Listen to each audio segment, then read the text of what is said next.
कटक आचार्य Harihar cancer hospital attendant कार्यबंद आंदोलन बकेया दरमा प्रदान दाबी में करुछन्ते आंदोलन फल रोगी सेवा बाधाप्राप्त होईछि।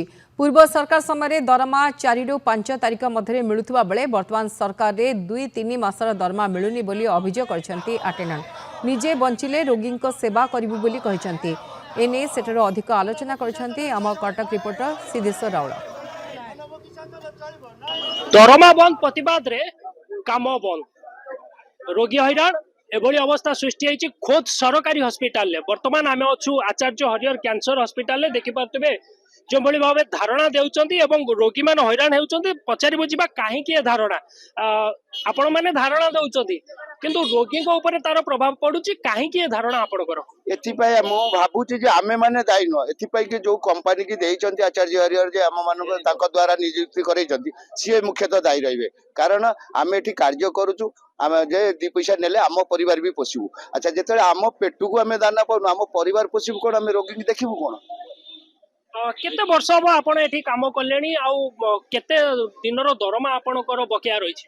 आज्ञा आमे आज के 13 वर्ष होला सर्विस कलम एठी किंतु कॉन्ट्रैक्ट अंडर रे तणु करी ये जो कंपनी आसिला कुएस आज के 3 वर्ष हो बोधे 3 वर्ष हो किंतु 3 वर्ष भितरे विगत गवर्नमेंट कहतला 4-5 भितरे दरमा दियो किंतु ये नोटिस पाई कि ऑर्डर पाई कि मध्य ये गोटे मास 2 मास देला से भितरे तापरे सी कौन कला ना लेट कला कौन ना 10 तारिख गला एमती 12 तारिख गला एमती 15 तारिख गला एमती अन्य भाव में पर्टिकुलर डेट आउ फिक्सेशन करा ना।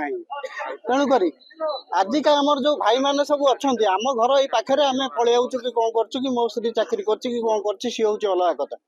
ये जो भाई माने सब ढेंकानाल मयूरभंज भी भाई माने अच्छा से माने केमती विगत आम भड़ा घरे रहीकिना काम करेंगे भड़ा मालिक काली सकाळे आसी बसला मत घर भड़ा दियो मु राशन दुकान रे मु राशन खाऊची सेठी भी मध्य बाकी हाँ सी भी दे पारुनी। तेणुक यही भाया परिस्थिति रे जदि एमाने क्रिएट हेबे तेणुक सी जदि विपद भोगिबे एठी रोगी सेवा करिवे कोन। आपण को लागुनी जे ए धारणा द्वारा आपण माने जो काम बंद कर देइचंती ता प्रभाव पड़िबो रोगी को ऊपर निश्चित पड़िबो। आमी चाहुनो आमे धारणा दाबे आमे चाहू जल्दी जल्दी हम कथा बुझा जाऊ आमे भी धारणा हटिगिबु। एमिति भी हमर किछि सुविधा बहुत होउछि कारण हमर सरकार करी 4टा छुट्टी देइछन रविवार किंतु आमे 4टा छुट्टी पाई हम पैसा कटुछ गोटे आमे 10,000 टका दरमा पाउछु।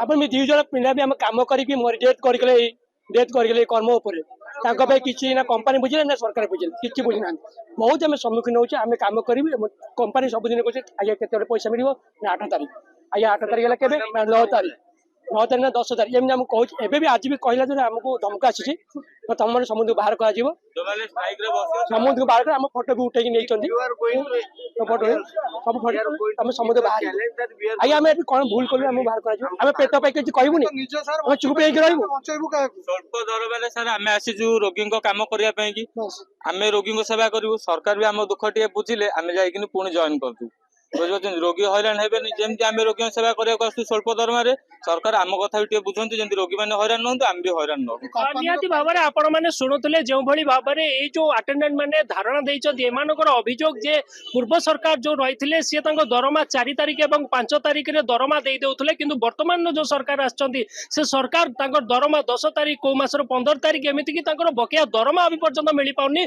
निहाती भाव में जदि एमाने दरमा न पाइबे किभली भाव में रोगी सेवा करिवे बोली प्रश्न उठाइछंती एवं खुलम खुला सरकार को चैलेंज करछंती। जदि सरकार या ऊपर कोनोसी कार्यानुष्ठान न नियंती आगामी दिन में आंदोलन तीव्र पाई मध्ये एमान निष्पत्ति नैछंती।